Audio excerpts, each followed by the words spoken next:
I'll turn to you now, Joshua, because there's a perception within the continent that this risk aversion or perceived risk aversion from sort of global asset owners thinking about looking at the continent.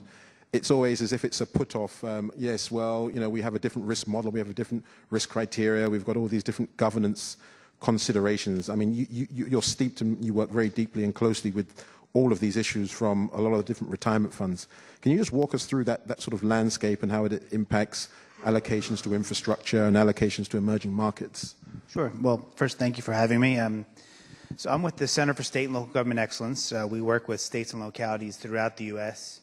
on a variety of topics, but one of our main areas is on public sector retirement funds. And for those in the audience who might not be aware of our organization, we manage the largest and most comprehensive database of public pension funds, along with our partners at Boston College and the National Association of State Retirement Administrators, called the Public Plans Database. It's publicplansdata.org, freely available to anyone here and anyone online. So what that database allows us to do is track the state and local sector broadly and look for trends, and especially as it relates to the conversation today. So what are we talking about? We're talking about the state and local pension sector for state and local government employees is about $4 trillion as of Q2 2017. Although there are about 4,000 state and local plans spread out around the country, about 95% of all of the assets under management are within approximately 170 plans that represent, that cover entire states, but then also segmented out in public employee cohorts from teachers to public safety and others. So as it relates to the conversation today, I sort of wanted to talk about 3 points. And I wanted to sort of talk about some nuts and bolts related to coming from a state and local pension perspective. What are some of the nuts and bolts that we all need to keep tracking in order to understand and inform this conversation?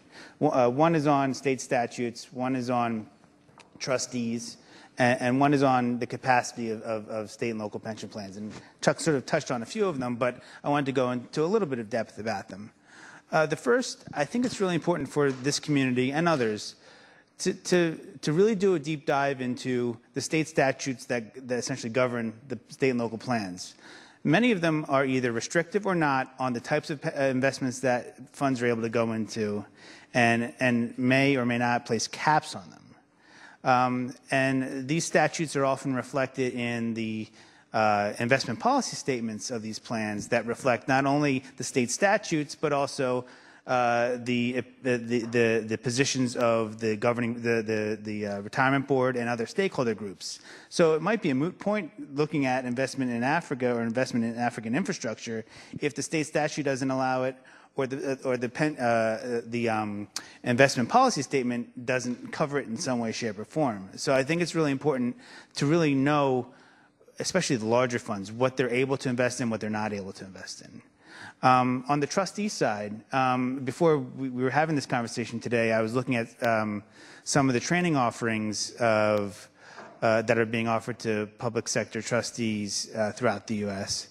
And you're seeing an uptick in emerging market training, but you're not really seeing much training at all specifically focused on Africa, and certainly not focused on African infrastructure. So, and these trustees we were talking beforehand are public employees, retirees, elected and appointed officials that are coming from a whole range of backgrounds, but not necessarily investment backgrounds. So I think it's important also to look at the training opportunities that may or may not be available to them. And sort of to your question earlier to someone else, that could be a really providing unbiased, fact-based training on emerging markets, African markets, and infrastructure specifically, I think could go a long way to sort of helping to inform this conversation that's geared towards non-finance professionals that are coming from teaching backgrounds or public safety or whatnot. And then the third point I wanted to raise is just pension system capacity.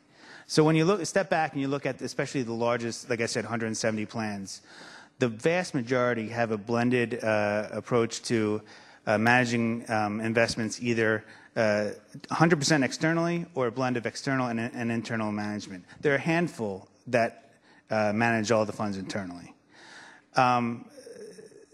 It's certainly not clear to me whether or not a lot of these plans that have internal management capacity have the capacity and internal expertise. I think you were talking about this earlier, to be able to enter into a space like this knowledgeably without really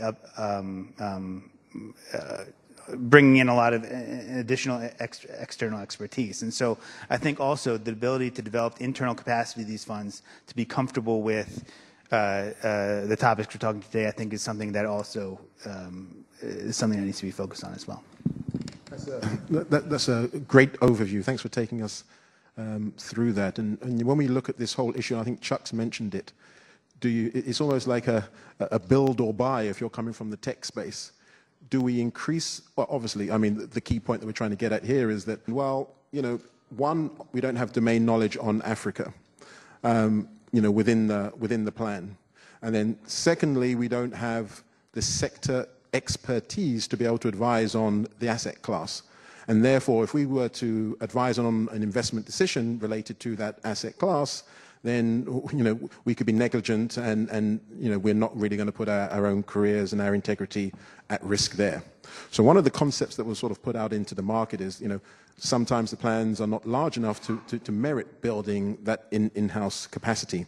Is there a middle ground where, if we see that this is commonplace across a number of the smaller funds and it also addresses some of the issues from some of the larger funds, is there some kind of facility that could provide, whether it's DFI driven or whomever else, that could provide a central pool of expertise and knowledge that could evaluate transactions to help trustees and investment consultants be able to discharge their fiduciary responsibilities around, one, investing in Africa, and two, investing in the asset class as a pooled resource, independent but high quality information? Do you think that that is something that could work and resonate within the governance world? I was going to say those entities exist, and they exist throughout Africa, because there are investment advisory firms in Africa that have that capacity, and they're not licensed to do business in the United States.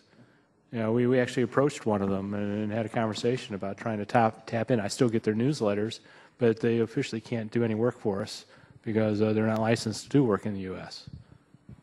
So perhaps it's a potential issue of incorporation. So if a facility could be put in a jurisdiction and provide that service and get the appropriate sort of regulatory support, and it could be funded by...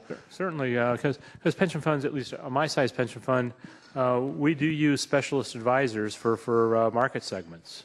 We might have a specialty advisor for real estate or for infrastructure in that case. So it wouldn't be unknown for us to seek out that kind of expertise.